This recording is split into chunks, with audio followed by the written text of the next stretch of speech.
Hi everyone, welcome to this workshop of 10 interesting business stories, which I'm calling business anthology.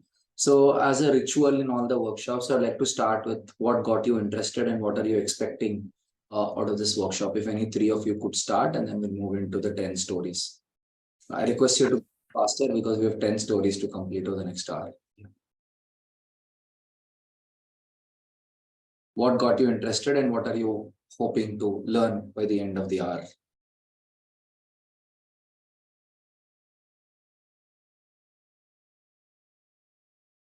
Yeah, Tushar. Yes. So earlier you said, right, this 10 stories, it will help allow you to see the wonders of business. So for me personally, since childhood, I've been, I think hating is a strong word, but disliking business. But now it's not like that, but I would still like to, see those wonders of business. Okay, Tushar Agarwal, right? Okay. Yeah. Anyone else going in? Yeah, Ketki.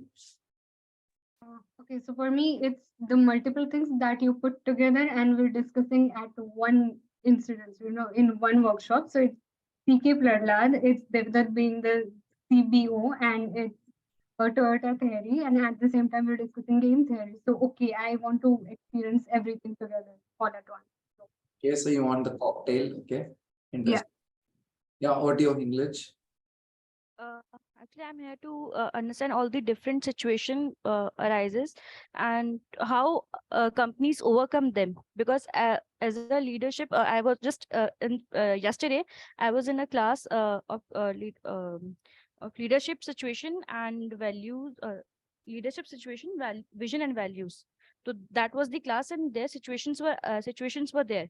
So I wanted to see it. Okay, what other situation arises, how people overcome them, everything regarding that.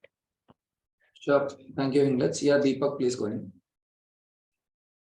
I'm expecting the different stories and how the journey they went through for finding this business story, how they came up with a plan and how they have struggled to build that thing and what are the steps they have taken to build such kind of things.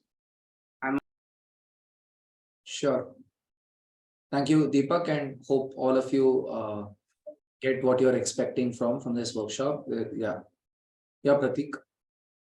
Yeah, for me, it was like as we have two interactions here, so it is like thinking in different dimensions or looking at things differently, and gets some learning that has come in application and implications to be solved. So for that, I'm interested.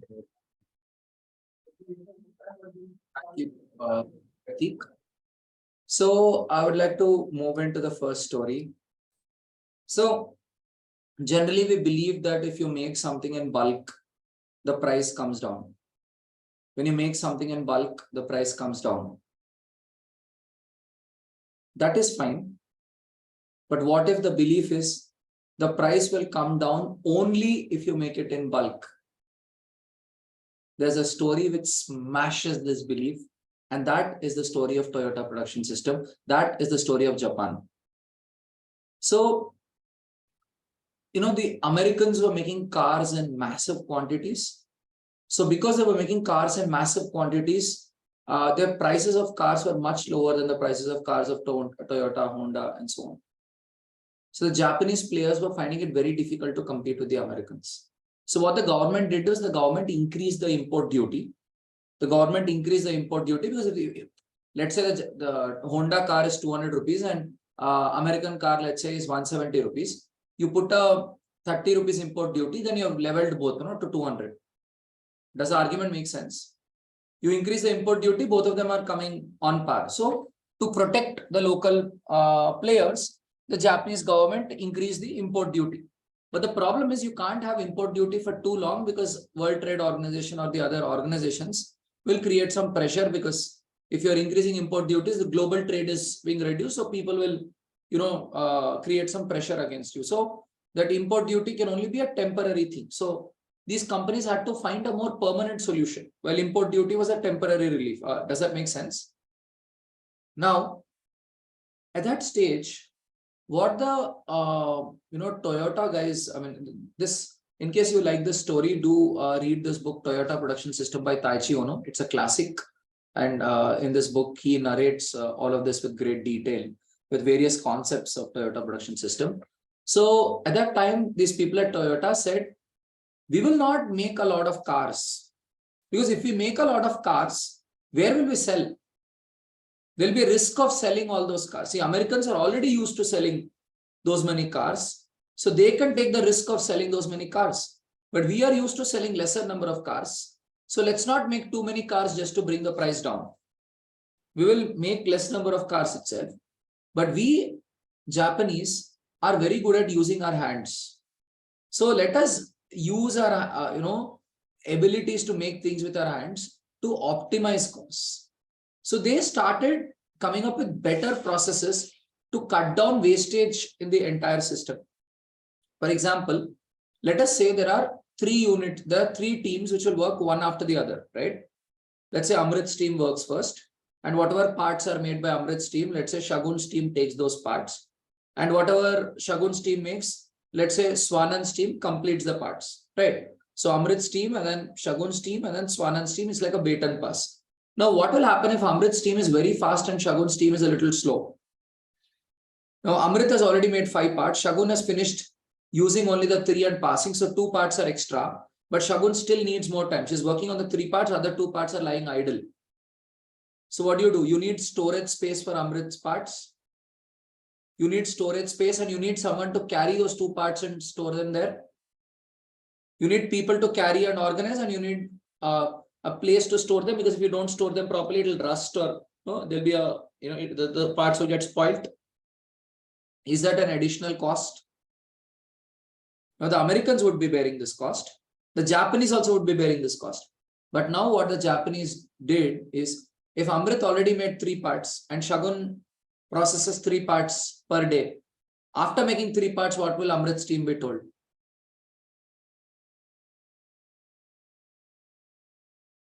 Help Shagun's team. Either help Shagun's team or go on a holiday. Yeah, don't produce until we get new order. Right. So they started, implementing something called just in time, where at every place, those input comes exactly at the right time, not before, not after, because if it comes late, that's a delay. If it comes much before, it's a problem. Now, to implement this just in time, they also had this idea called Kanban, which is, if Shagun knows that she's currently working on 3 parts and she'll run out of these parts by tomorrow, and she needs 3 parts. So today itself, she makes an advanced order to Amrit, if for tomorrow I need 3. And Swanand might make an advanced order, I need 6. So Shagun makes that and gives it to him. So at every stage, people make an order to the previous one, and that's called Kanban.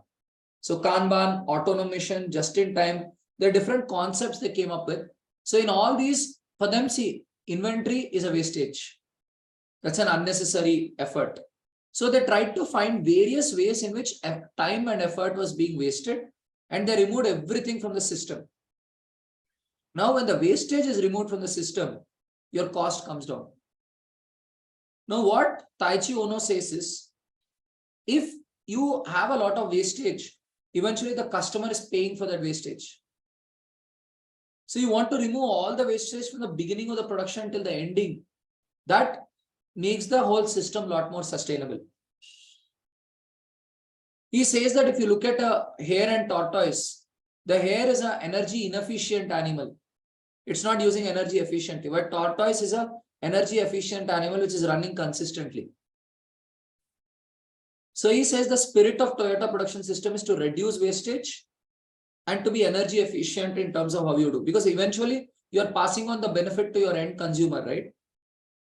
Because if there was a lot of wastage, your end consumer is paying for that, wastage. Make sense?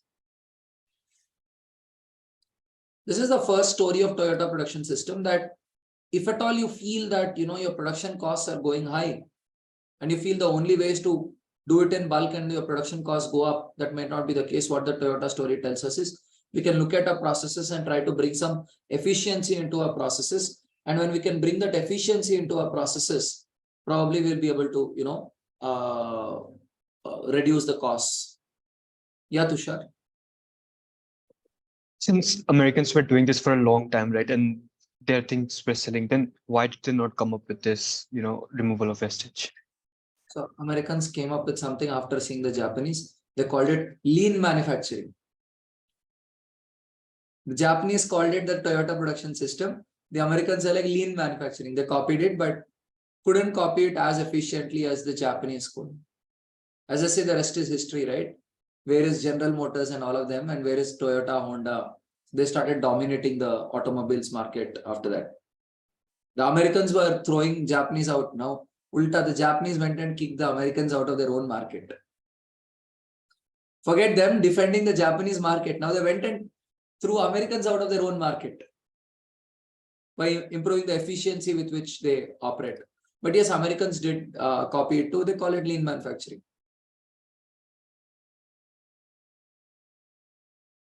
Yeah. So I'll move to the next story. Yeah, Pratik, please go ahead. No, I think if the question is like why they haven't choose at the first place to be at this kind of, because they are only sellings and not making just in time. I mean, yeah. Very good Yes. question. I'm sure they must have thought of ways to cut down costs. I'm sure they must have thought of ways of bringing operational efficiency. But the Japanese were cornered. Japanese had no choice. A, Japanese were cornered. They had to find something. B, Japanese are in general very good at doing things with their hands. Culturally, they're stronger compared to Americans. So that helped them, find these things and find that efficiency faster, probably compared to the Americans. One, they had they had to find a solution. And two, culturally, they have that strength compared to, Japanese people. And so Right. cultural strength. So that probably helped them. Or maybe like the constraints are more on the Japanese side rather on the. Two things, because if you read Taichi Ono's book, he clearly mentions that he wanted to leverage the Japanese cultural strength of making things with their hands. So if you look at it, we Indians are also not good at it. So how many of us know carpentry? We are not taught carpentry. Yes. Students are taught carpentry at school. So they're taught to make things with their hands. So our dexterity, it's called dexterity, right? How you can use your hands and make something. Our dexterity levels are low compared to Japanese. Right. Because in India, we're only taught how to write, we're taught how to speak and all of that, but we're not taught how to make things. Which is why I think a lot of people, when they come into the corporate job for the first time, they struggle with execution. Because they do not know how to, get results out of your efforts, right? So execution is important. And I think that's where I think the Japanese stand out, because culturally, they learn how to make things with their own hands, and that helps them understand how to make things in an efficient manner, how to improve your operations, how to improve your processes. Yeah, English, you have a question? Okay. So now I will move to my second story. So again, another constraint or another crisis. So there was the Gulf War.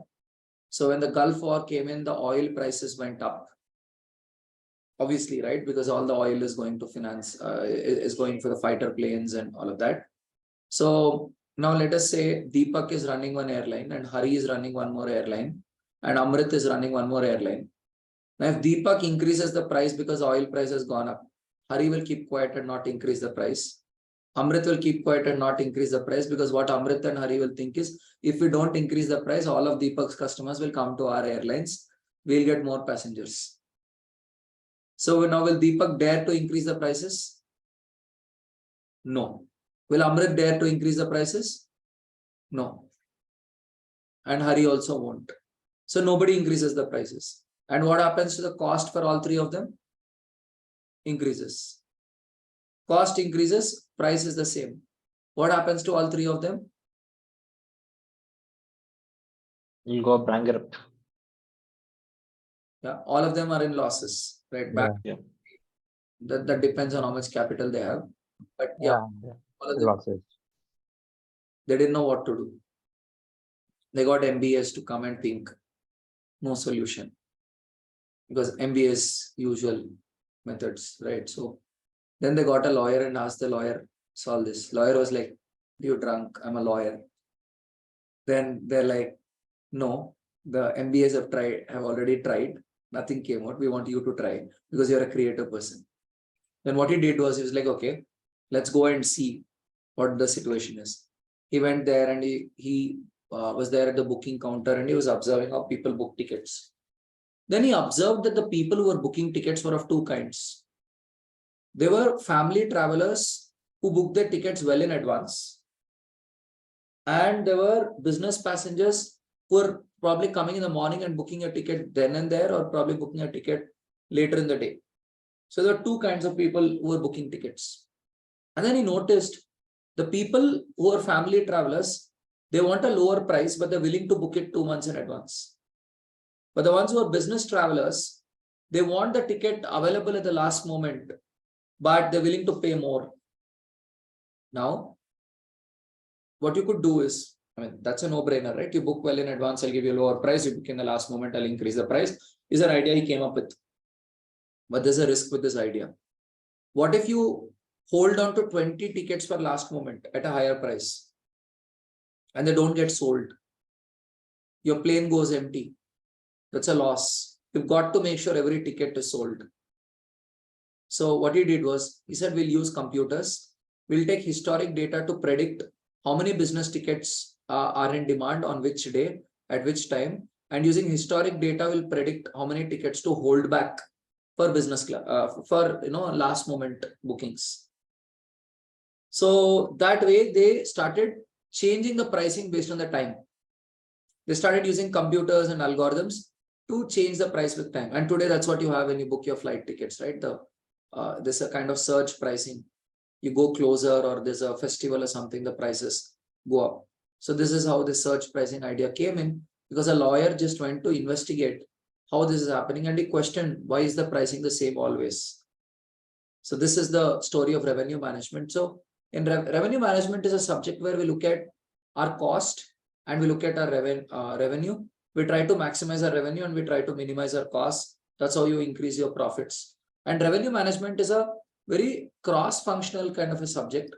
Revenue management is a very cross-functional kind of a subject. You try to think from an operations perspective, because that way you can decrease costs. Like you might try something like Toyota production system to decrease the cost. You also think from a finance perspective, what's the money coming in, what's the money going out, right? And you probably have to think from a HR and tech perspective also, because those also could help you either increase. You have to think from a marketing perspective as well.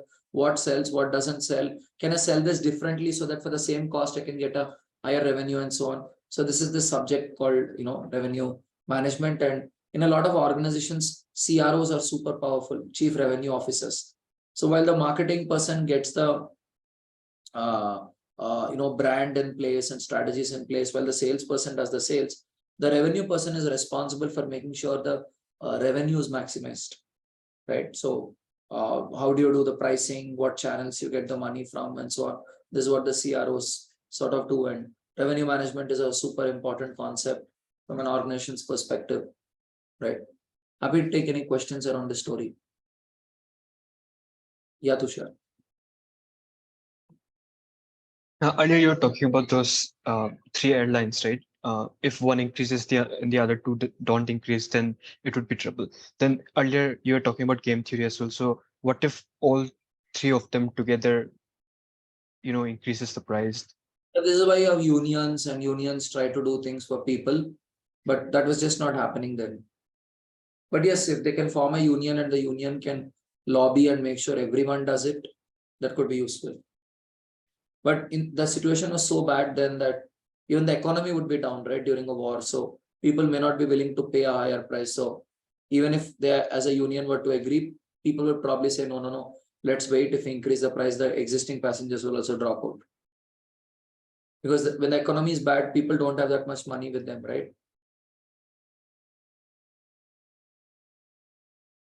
Next question. Yeah, Amrit. So basically, when they thought about this idea, like lawyer's idea, we will change pricing according to the time, right? So how they deal with the opposites, not means the competition, because like let's say they implemented, but their competition didn't, right? Then all the business class and the people will go to them? How did they? I'm not fully sure of the historical details, what exactly happened, but but just trying to think aloud, right? So see, they're already aware of some prices of the competition, right? Which is they're already aware how much the competition is pricing the ticket. But what they're trying to do is they're trying to increase the price and maintain availability for people who book the ticket closer to the departure date. Does that make sense? Yeah. So Amrit wants to travel on Monday and he wants to book his ticket on Sunday. In all other airlines, you get the ticket only if you book it, say, 1 month in advance. But Amrit is able to get it 1 day before, right? So they're only increasing the price to make it available closer to the departure. So they're trying to use historical data to see how many people actually book the tickets very close to the departure date, so that those many tickets can be blocked and kept for a higher price for a date which is closer to the departure date. Hmm. And also there is a area of giving discounts when people book yearly, like month or 2 months ago. People will come. Yeah, again, all this of what price do you put when was taken through historical data. Yeah, Tushar.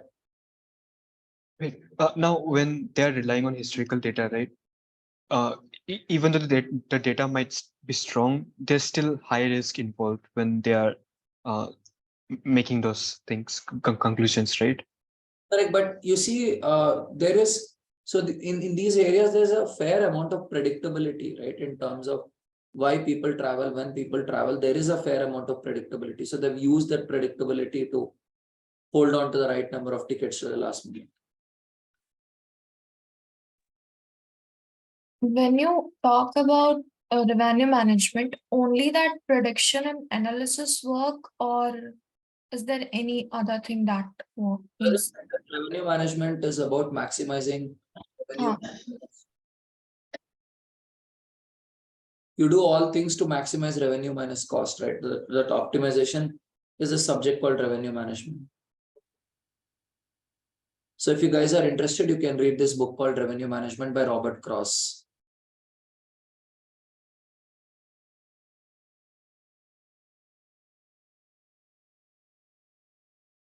Okay. Maximizing revenue and minimizing cost. So my question is, this thing, like we want to maximize revenue and minimize cost. This is what we did in this example. Like, we minimize cost, we maximize revenue. Okay. Like if you study the case study of Indigo Airlines as well, they actually cut down costs really well by removing all unnecessary things, making flights go faster, so that with the existing salaries of the teams, you do more trips in a year and all of that. Those all are mechanisms to reduce the cost, right? You do more trips with the same staff, you're decreasing the cost per flight, no? Yes. So from a revenue management perspective, you'd want to look at that, right? Increase and also parallelly decrease your cost.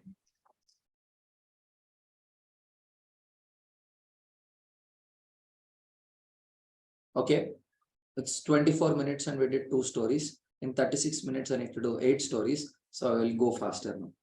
Next, permission marketing.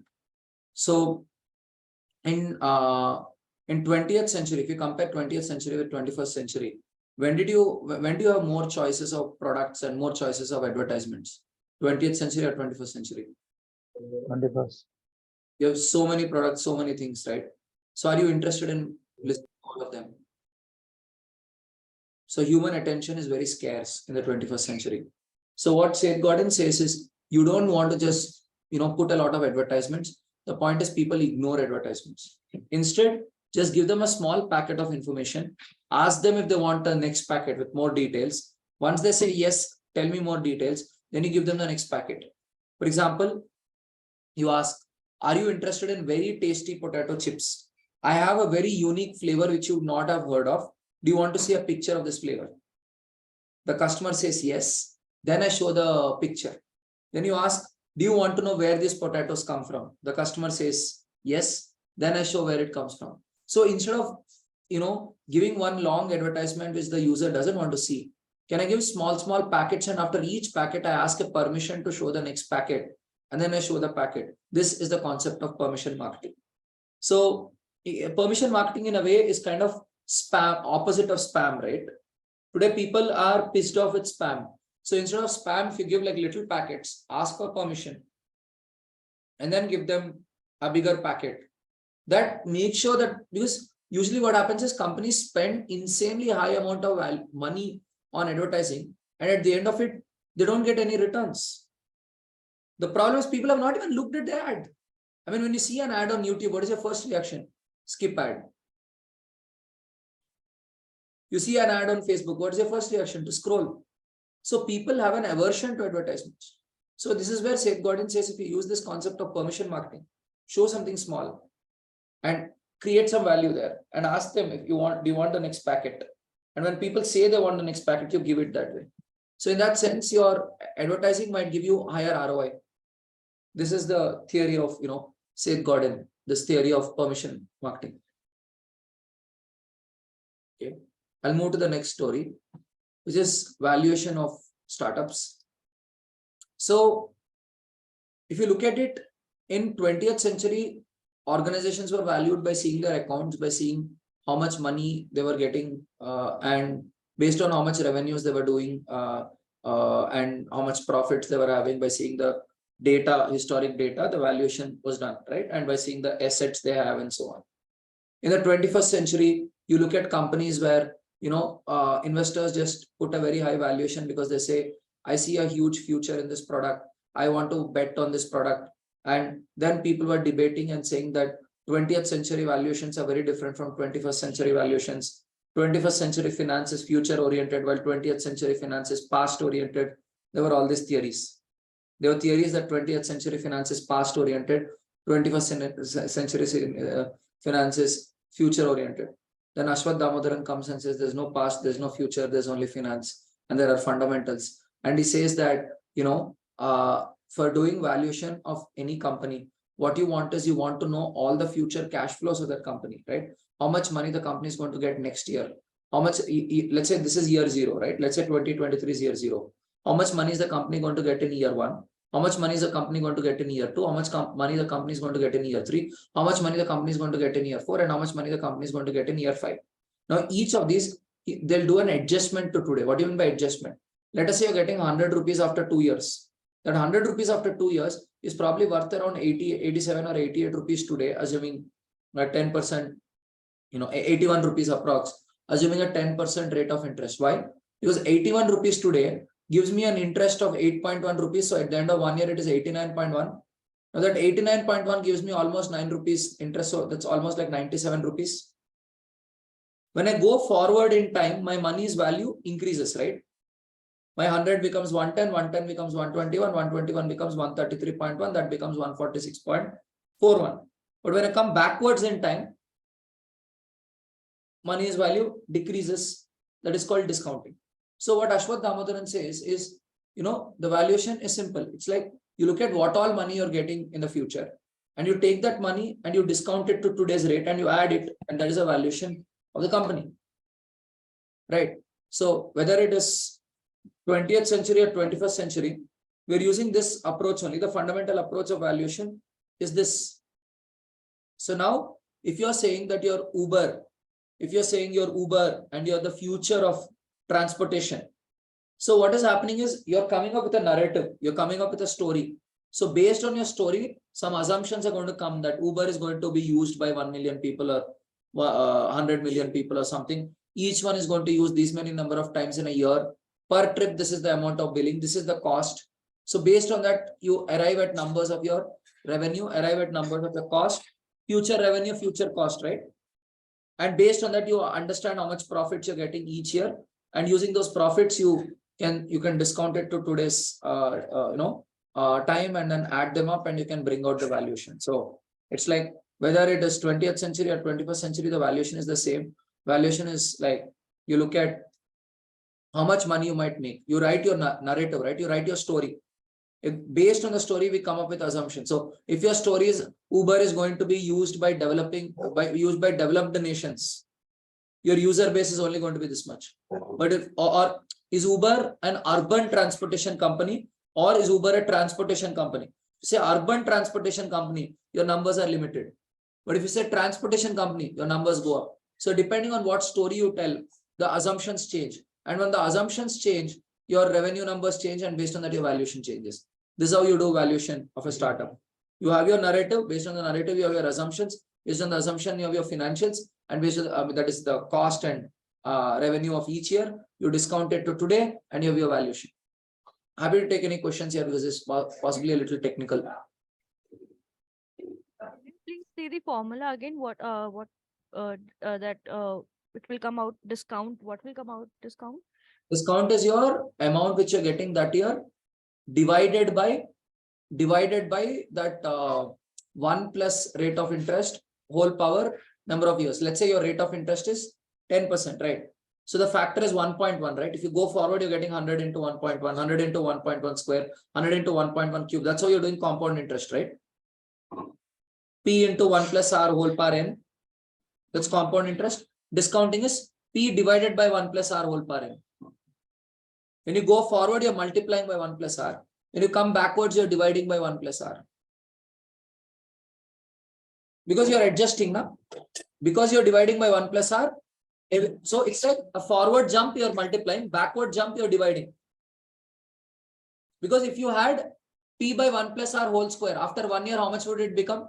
P by 1 plus R. Because when you go forward, you're multiplying by 1 plus R. After 2 years, what it's becoming? P. See, today if you had P by 1.1 whole square, after 1 year, how much will it become? P by 1.1 whole square into 1.1. So it becomes P by 1.1. After 2 years, P by 1.1 into 1.1, it becomes P. So P after 2 years is equal to P by 1.1 whole square today. That's the discounting, formula. So this is how valuation is done. You look at your cash flows in the future, but to get the cash flows of the future, you need your narrative. Because your story gives you assumptions, and from that assumptions, you get these numbers. Okay. Now my next story. Okay, we're going fast. 33 minutes, 4 stories done. 24 minutes, 2 stories. 33 minutes, 4 stories. So 9 minutes, we did 2 stories. So good pace. Fifth story is redefining a role. This is a wonderful story. So Indian government made it mandatory for all banks to lend a certain amount of money in villages as well, saying that banking, loans and all this banking has to be available to people in villages. It shouldn't be confined to cities. So certain proportion of lending has to happen in villages also. There was a rule around it. The problem was everybody. So in the Indian banking industry, there was this belief that rural banking is not profitable. Only urban banking is profitable. But we will do this only because the government is forcing us. Again, situation. Rural banking is not profitable, but the government is forcing you to go and do rural banking. And there's this belief that rural banking is not profitable. Now, what HDFC Bank, with under the leadership of Mr. Aditya Puri, who happens to be one of India's most inspiring leaders, former MD of HDFC Bank. So what HDFC Bank did was, they investigated why is it that rural banking is not profitable. They went and asked, how are people consuming loans in cities versus how are people consuming loans in villages? They wanted to investigate. So what they saw was, in cities, in urban setup, people were taking loans for business. They were taking loans to create more wealth. So when they take loans to create more wealth, they have the ability to return the loan. But in villages, when people are taking loans for doing marriages, people are taking loans for consumption. Do they have the ability to return the loan? No. And you can't even go very hard against some of them because that will create a lot of social issues there. Because if it can lead to a lot of stress, and that can lead to unwanted incidents like suicides and all of that, you can't go hard on recovery. So you lose some of the loans. So what they did is, they started encouraging people to take loans not for consumption but for doing business. And they started sponsoring some training programs. So people learned how to do businesses and how to succeed in businesses, so that whatever loan they were giving, people were trained to use that loans meaningfully to earn more money. So they helped their consumers in earning more money in which case the consumers had the ability to repay the loan and they became profitable in the rural banking segment as well. So it's a beautiful story of they just didn't accept something to be the fundamental truth in the market, but they rather tried to investigate why is it that this is not profitable. And then they found out that it's not profitable because people were using it for consumption. People were not using it for wealth creation. And why were people not using it for wealth creation? Because people maybe didn't know how to do that. So that gave training to people to be able to create wealth using that loan. And so, you know, the customers were able to earn more, and so they were able to repay the loans on time. And they'll probably come back for a bigger loan for expanding their business as well, which is neat economics, right, as a bank. So this is my fifth story. Then sixth story. Oh, this is, okay, how many of you know C.K. Prahalad? Okay. C.K. Prahalad is one of the best economists in the world. Two of the theories I would quote. One is core competence theory, where C.K. Prahalad, through the core competence theory, argued that a business should only operate in the areas where it has core competence. It should not operate in areas where it does not have competence. So after C.K. Prahalad's theory came out, Tata's cut down their number of businesses which they were in, and they came down to lesser number of businesses. So that's one theory. But today we'll be discussing a different theory of C.K. Prahalad. This is the fortune at the bottom of the pyramid theory of C.K. Prahalad. He's also written a book on this name, Fortune at the Bottom of the Pyramid. So he says that by alleviating poverty, you can actually make a lot of profits. You can work with people at the bottom of the economic pyramid. You can give them. So he says, if you understand he calls this democratization of commerce. What does he call democratization of commerce? So today what is happening is a lot of brands are competing to get you as a customer, right? Swiggy is saying, Amrit, please order on Swiggy, offer milega. Zomato is saying, Amrit, if you're a cool fellow, please order on Zomato. Both of them are competing to make Amrit buy on their, platform. Like Flipkart and Amazon are competing again to get Amrit as a customer. But when but if you look at people at the bottom of the economic pyramid, people who do not have too much of purchasing power, there are not many brands going after them. Now, what happens when many companies are competing to get you as a customer? Do you get better products? Do you get better options? Competition improves the playground, right? All the players do a little better when they have competition. Now, what happens when there's very less competition? It's like you being in your college and there's only one mess or one canteen running in your college. You get very lousy food, right? Khana hai to khao, warna bhag jao. Or you having only one photocopy shop near your college. The price just goes up. And the price can also depend on the mood of the shopkeeper. And whether the service is available or not available can also depend on the mood of the shopkeeper and how polite you are in requesting for the, Xerox. So this is a problem when you don't have competition, right? So C.K. Prahalad wanted, more companies to compete for the people who are at the bottom of the economic pyramid, who may not have that much purchasing power, so that they also get the benefits of globalization. He says everyone has to get the benefits of globalization. Due to globalization, what is happening is companies from different parts of the world are coming and trying to attract you as a customer. So you're getting alternatives from different parts of the world. I mean, an IKEA is coming from Sweden and trying to sell you better, furniture. So you as a customer are getting options to buy from people from different parts of the world. Isn't that fantastic? These are the benefits of globalization. He's saying these benefits of globalization have to go to people at the bottom of the economic pyramid also. This is C.K. Prahalad's, theory. And that's when, you have these ideas of how can you have small sachets instead of a whole bottle. How can you, instead of these people cannot, so unlike middle class people, they cannot buy for the whole month at once. They buy on a daily basis. So can you give smaller, because these people's income is on a daily basis. A middle class person gets a salary and spends that, which is why, again, if you're trying to sell to middle class customers, you try to give offers on the 5th of every month, right? You want to understand this? I think there's one company in India which understands this really well, right? And that one company is DMart. They're very well prepared between 5th to the first Sunday of every month. DMart is always very prepared because they know when, the middle class customer is going to come and buy. But the income patterns are different from middle class, and the income patterns are different for daily wage laborers, right? Because they earn wages on a daily basis. They get work, they earn. They don't get work, they don't earn. So they buy in smaller packets immediately after they earn the money because they usually do not have savings. So if you want to do business with them, you have to understand their cash flows and do business with them according to their cash flows, the way their income patterns. So give them smaller packets and you believe that they're going to buy on a daily basis. So your distribution also has to change. You want it to be available, and you want it to be available to them at a location which is near them because they can't travel too far. They may not have a vehicle. So if you understand them and do business with them, you may be able to do large volumes, and through large volumes, you may be able to make, profits out of it. This is C.K. Prahalad's theory. And this way, you're involving them in the economy. And when you involve them in the economy, again, you can create opportunities for them as well when they're involved in the economy. So this is C.K. Prahalad's, theory, which is how you can make profits by alleviating poverty. Now, seventh story, an interesting story. This is the story of Pepsi. And this is the story of the guy who threw Steve Jobs out of his own company, Apple, John Scully. So at that time, I think Coke was beating Pepsi 1:7 or 1:9. Coke products were overselling, right?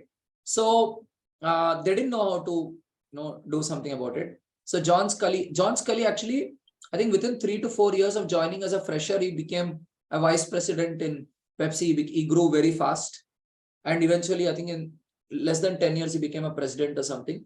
So John Scully was one of the top rated CEOs in the industry then. So what John Scully did is, he said, to be number one, we have to think like number one. So he said, let's not do black and white ads, let's do color ads, because color TV was coming in. But then all the advertising agencies knew only how to do black and white ads because color TV was new. So he went to Hollywood directors and said, you guys are going to make a movie, but the movie's duration can only be 60 seconds. And he got Hollywood filmmakers to make ads for Pepsi. And he said, we'll not sell the product, we'll sell the people who will consume the product. So Coke was selling the product, right? My product is like this, my product is like this. But with Pepsi, they get a mountaineer who will, climb a mountain. And they're like, you get the Pepsi. He called it the Pepsi challenge. You do a challenge and you get a Pepsi. So all the adventurous people, all these people are consuming a Pepsi. Because what they noticed was, they noticed that the Pepsi brand was very, very inferior compared to Coke brand. Like if you have guests coming at home and if you have Coke, you'll pour it right in front of them. But if you are giving them Pepsi, you go into the kitchen, you pour it into the glass, and then you give the glass to them because Pepsi and Coke look the same anyway. So their customers were ashamed of serving Pepsi.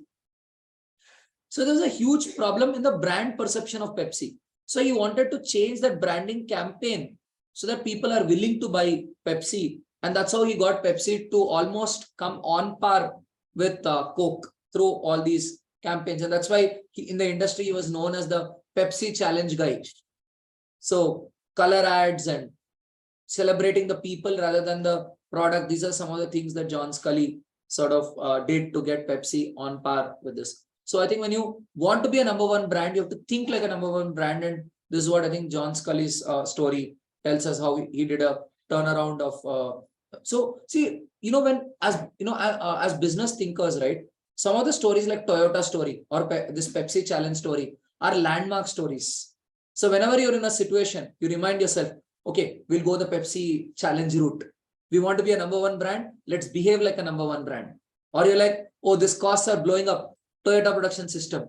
So these are like your mantras which you're chanting in your mind to understand, okay, these are the principles I'll use to deal with my business problem. Because these are like iconic case studies. These principles will come again and again and again and again in different business scenarios. So, which is why I love listening to these case studies and I quote them left, right, and center in a lot of places because it's the same thing which comes in so many situations. You know these few things really well, you can handle a lot of situations well. So it's like these case studies are like a Swiss knife. It can be used in so many places. You guys know a Swiss knife, right? Can do a lot of things with a Swiss knife. It's not just one use case. Okay, next. Yeah, Hari. Actually, recently Reliance has relaunched its Campa-Cola, right? The 50-year-old brand, and all of a sudden they reduced the price 5 rupees, and Coca-Cola also reduced the price. So do you see something that, something in it, a strategy they're working out, or something that we don't see? I'm not too aware. I've not followed. I know Campa Cola was acquired by Reliance. Reliance. Yeah, and they have relaunched it and reduced 5 rupees for 200 ml bottle. And all of a sudden, Coca-Cola also reduced the price. See, again, that is predatory pricing strategy, right? It's called predatory pricing. So you try to occupy the market and monopolize the market. That's what Jio did, right? Yeah, correct. A lot of guys had to sell out, a lot of mergers had to happen. The entire telecom industry got properly messed up after Jio's entry, right? Aircel got acquired by Airtel, Docomo got acquired by Airtel, Vodafone and Idea had to go into a merger. So that's predatory pricing strategy. Yeah, Amrit. Yeah, so you said like John Scully was like, product over people, right? Show product over people. Show the people who consume. Yeah. Yeah. So that's how Apple also get this idea. Like, he was also a CEO. Also honoring the people who use Apple. He says that this is for people who think different and all of that. He was honoring the people who use Apple. Yeah. Highlight the people who consume the product rather than the product itself. Okay. Okay, I have 13 minutes and I have to cover 4 stories and also have time for reflections. So let me run. So hopefully at a healthy pace. My next story is of Jack Welch. So Jack Welch is a CEO who believed that the HR is the most important business function in a business. So a lot of companies think that finance is the most important function because you need resources, manage resources to grow as a company. Some companies think marketing is important because only when marketing is good, you get more customers and you get more revenue. Some people think operations is important because you have to be able to in manufacturing companies, typically operations people are super powerful because you want to be able to produce things and you want to be able to produce things with good quality, right? You want to produce on time because if you're late, you lose the market, and you want to be producing with decent quality. But Jack Welch said HR is the most important business function. He's like, the team which fields the best team wins. And the way I interpret Jack Welch is, if you've got a great HR team, that great HR team builds your great marketing team, your great operations team, and your great finance team. And Jack Welch had this concept of leadership development initiative. He had this leadership development initiative in GE. And through that leadership development initiative, he was able to nurture a lot of homegrown leadership talent. A lot of CEOs of GE companies came from GE. They didn't hire them from outside in the industry. They came from within their company. They had a lot of homegrown talent.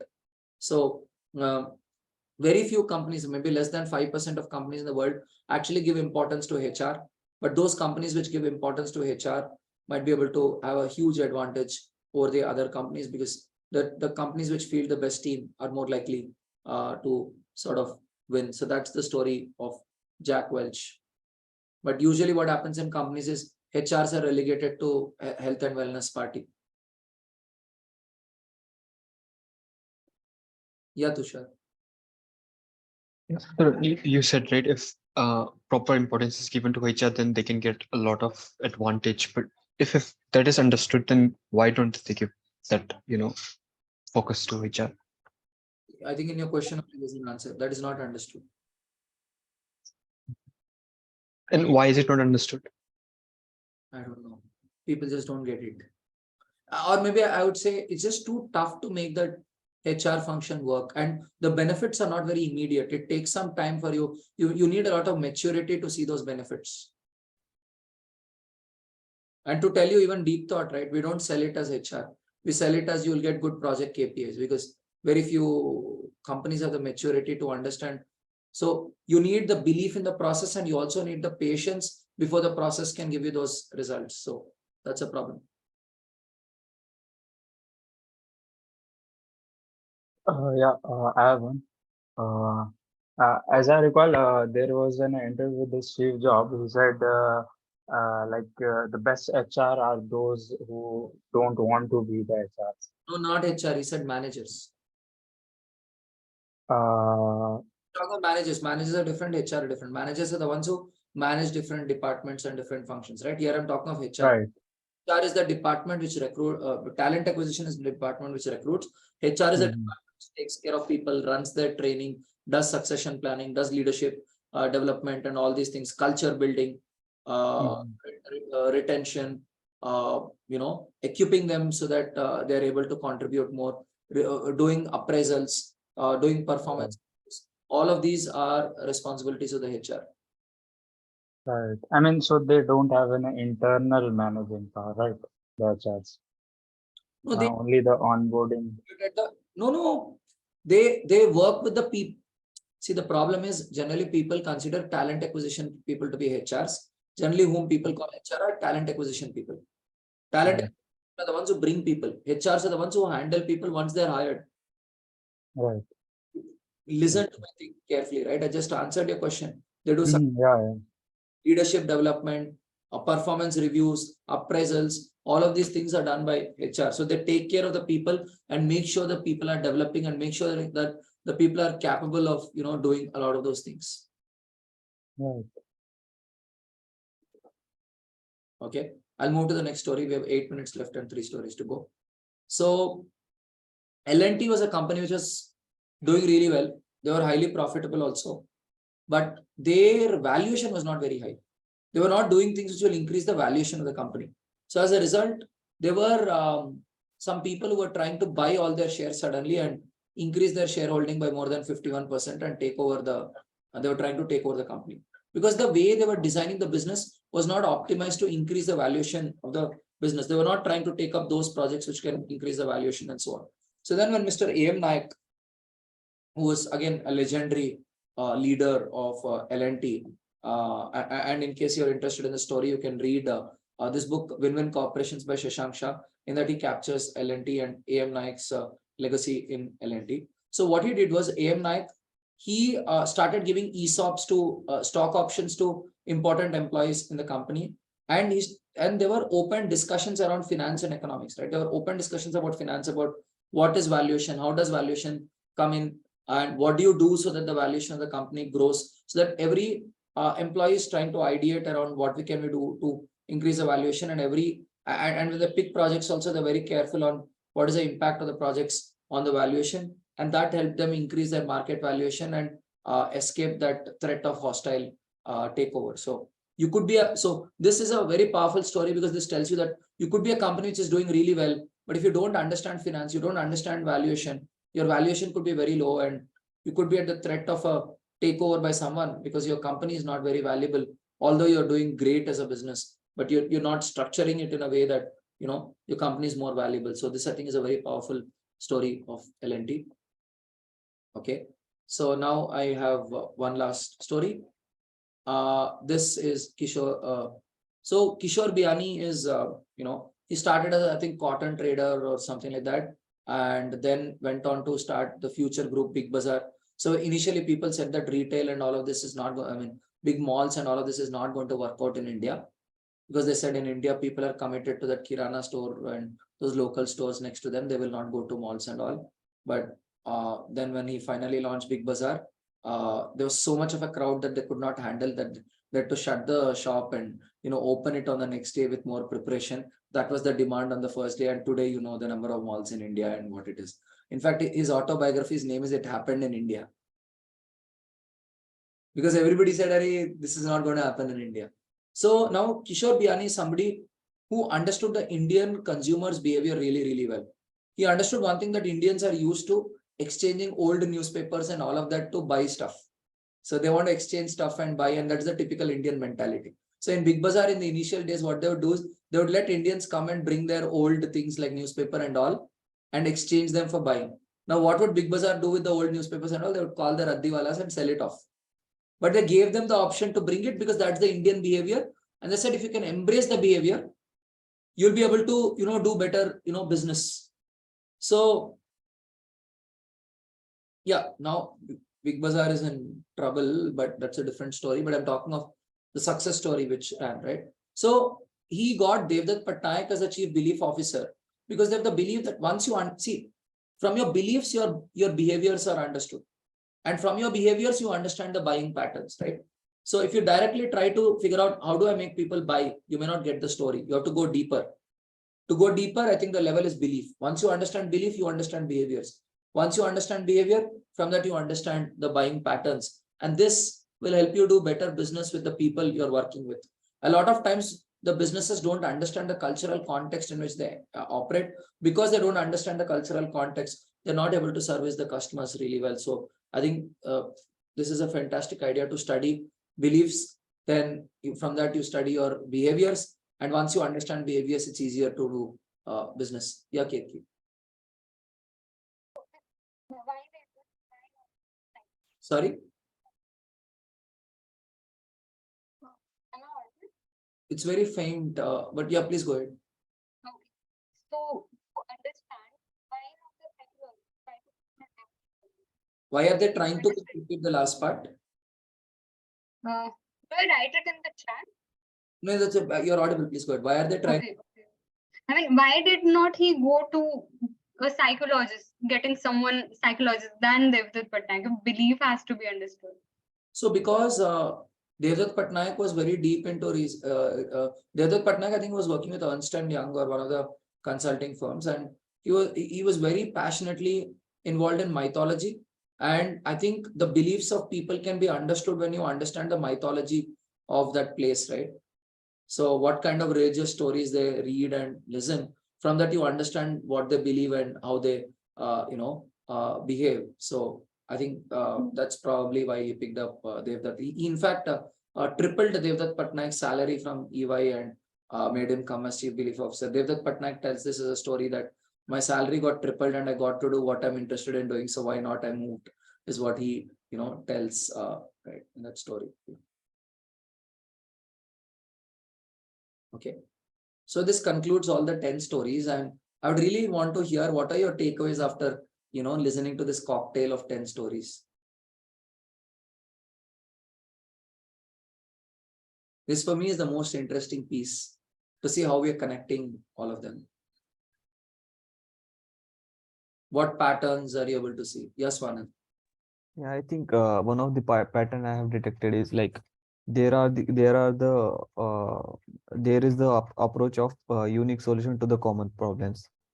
So the all companies had the common problem of let's say the marketing, or let's say the production, but they figured it out an unique way to like get out of that, make something unique out of that.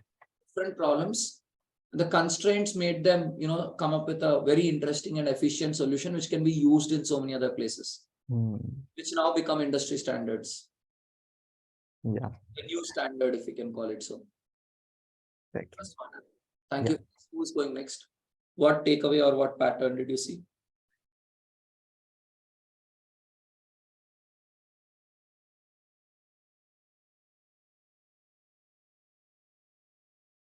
Yeah, Amrit.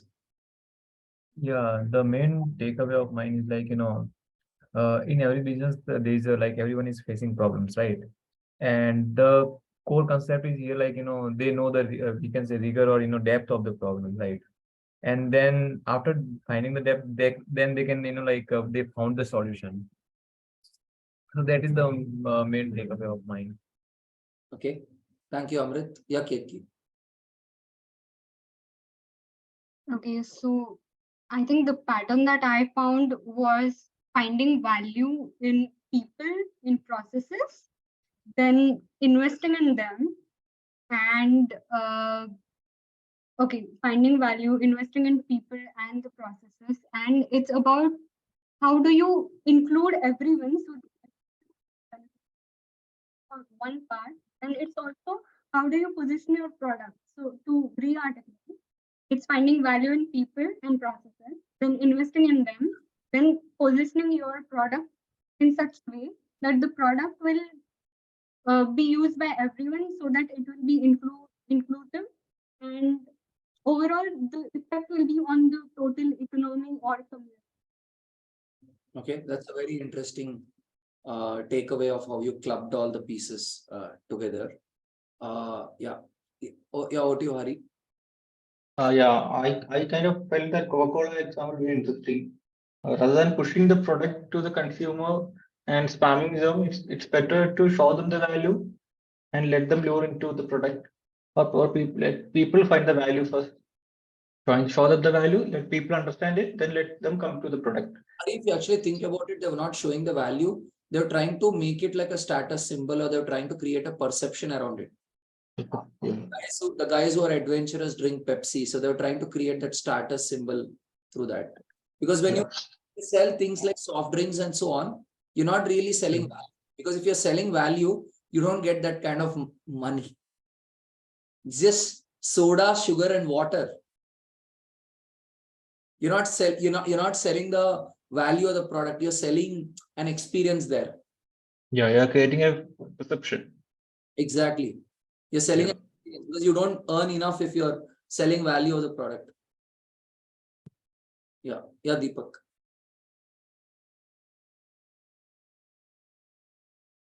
Yeah, Deepak. The thing that I have learned is how the different theories applied in different situations and how it is helping the businesses to solve the problems. Different theory includes different situations in applied in different situations. Okay, thank you, Deepak. Yeah, over to you, Hinglaj.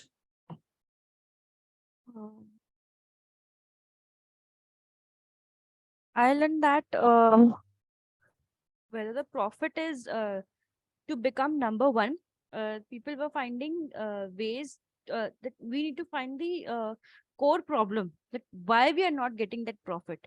If it's our marketing, how we are presenting our product, or if the way or how the way or some new people come up with some new ways to how to produce their product.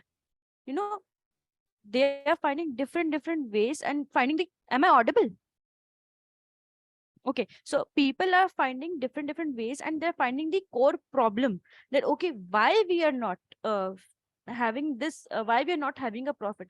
Pepsi, they were not encouraging their like L&T, there were not discussions. They're people who are trying to find the core problem, then only they can earn profit.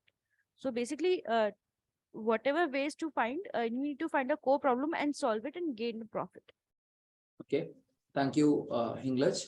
I have one last question for all of you. I want to hear from all of you. No, I want to add if I can. Go ahead, Pratik. Yeah, so for me, it was like, I mean, I'm putting it this way, like breaking the assumptions, that this can't be done, and doing it in a manner by thinking something out of the box. Like you said, in a ruler that Aditya Puri have done that, and in this Big Bazaar case also, I mean, that can't be done, but he has done it and break that assumptions. And I mean, all the story have this connection. Yeah. So yeah. Yeah, Tushar. Yeah, just adding to what Pratik said, like in all of those, they have certain principles, right? So once like there are problems, they understand the root thing, they apply the principles and they solve the problems. Right now, those principles can be used in different places. But again, what Pratik said, not just like you have the principle, but you are not just using it. Like you gave one example, right, where they had the HCFC, they had those beliefs in the market, but they just did not believe on it. They went and investigated and stuff. So again, that's important as well when you are thinking of this. And the more you study different stories like this, you get convinced that conventional wisdom is useless. You get convinced that conventional wisdom only gives you a very less return. And when you bring new kind of thought processes into tackling problems, you get a superior return. Because conventional wisdom is used by everyone. So you're not getting an X factor advantage. So when you read all these stories, you try to become a different business person. You try to become that business person who's always looking for that X factor. Because if you're going with conventional wisdom, you just where the whole market is.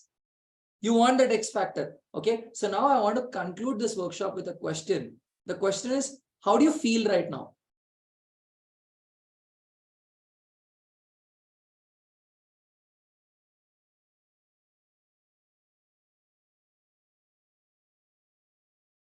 Because the objective of the workshop was not to give you information. The objective of the workshop was to pump you up into, the way you want to look at business problems, the way you want to look at your career. That's why I brought all these stories together. So this, I think, is a super important problem. If you want that takeaway and if you want your attitude to change from tomorrow, right?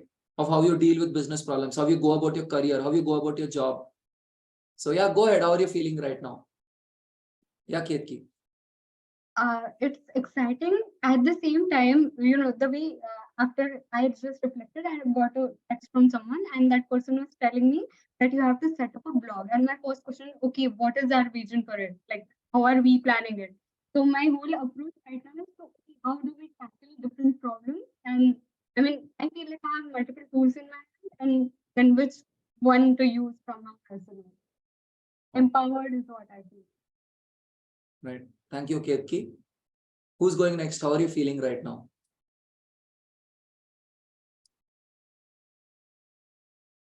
Yeah, Deepak. I think I'm feeling like we can think on more of the probability and more of the ways to solve the business problems, and we could means we can to think at a different angle and a different point. That's your thought. I'm asking how are you feeling right now? Feeling good. You're feeling good. Okay. Yes. Who's going next? How are you feeling right now? Yeah, Swanand. Yeah, so I'm also feeling really great. Like I feel that like we have got a different approach. Let's say we are doing like we are suffering from the bottleneck of like what is the difference between cheap marketing and uncovered marketing. So we were writing different blogs or different articles, and we were mentioning again and again DT. But that problem can be solved using these strategies like asking questions, let's say, or implementing those strategies into the articles and into the blogs. So I feel really sorted. You feel sorted. Yeah.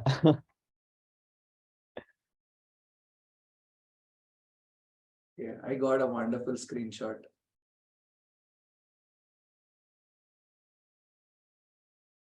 Okay, who's going next? So Swanand feels sorted. Yeah, English. Okay. I feel motivated that, okay, the company is small, big, on what words they are on a fall or bankrupt or whatever situation there is, just uh, find the core problem, solve it in a very easy, not in an easy way, but take it, find that core problem and share your whole company's views. That, okay, how we can solve the problem, find it and solve it. So if big companies can do all these things, and so it was quite motivating that, okay, we can also do it. If we are having any problem, we can also solve it. So it's good. Okay, you feel motivated. Yeah, I feel motivated. Who's going next? Yeah, I will. I'm feeling quite a weird bliss of realization because, like, if you think about it, everything around us, like, for example, I'm holding this eyedropper. There might be a story hidden behind it, right? So we might not realize it, but if you go and try to explore, there's like, such interesting stories behind everything, and you get to like learn a lot from them. So like having that bliss of discovery is something. Bliss of discovery. Thank you, Tushar. Yeah, Amrit, please go ahead. Yeah, so I would like to add one thing. Like today I was reading a book and then I found a quote, right? Like it's not the size of the dog in the fight, it's the size of the fight in the dog, right? It was so inspired. And then I today, like you said, like John Scully was thinking like to become a number one, you think like a number one, right? And then looking for the X factor. So I am feeling literally inspired and like feeling adventurous. Okay, like look for more, the hidden gems or the hidden creative ideas.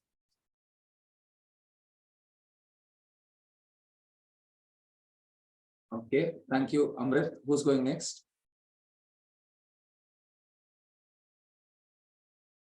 Yeah, Hari. Yeah, Tarun, I kind of developed interest in few topics actually today that not just interest, I kind of got a kickstart where to start, where to begin it. And I kind of felt charged up, just like you said. I think we should do it more often. It was fun actually. Usually business case studies discussion it's usually boring. We'll end up sleepy. But today it was very different. Being very honest, it was very different. Thank you for that. Glad you enjoyed it. Yeah, over to you, Shagun. Yeah. So for me, it's like opens the door of exploration. Business would be the last subject that I want to study in my book. So today I got that like every problem they are thinking beyond the society things, and the solution would be that fundamental that can be used at multiple places. So I was trying to find out this kind of solutions and all, but I don't know where I could get it. So it's like I got lots of X factor here. So for me, it opens the door of exploration. Okay, but how do you feel? I feel blessed, huh? You gave me 10 things to explore. Now it'll take 10 days to read about each story. Okay, and Ketki, how are you feeling? Sorry, I didn't capture that. I said I'm excited at the same time empowered. And at the same time, Empowered with okay. using all those stories and exploring more of them. Okay. So can I just say Agarwal ji ka beta now wants to study business? Okay, I'm not sure, but like my perspective surely has changed, right? It's not like, business is boring sort of thing. If you look at it, it's not boring.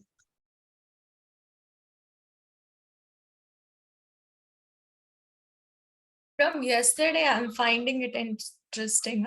Risk management and this thing. I'll tell you how I felt when, as a 20-year-old when I used to read this. So I started developing interest in reading business books when I was in my pre-final year of college. In my 4th year of college, I did a 5-year course.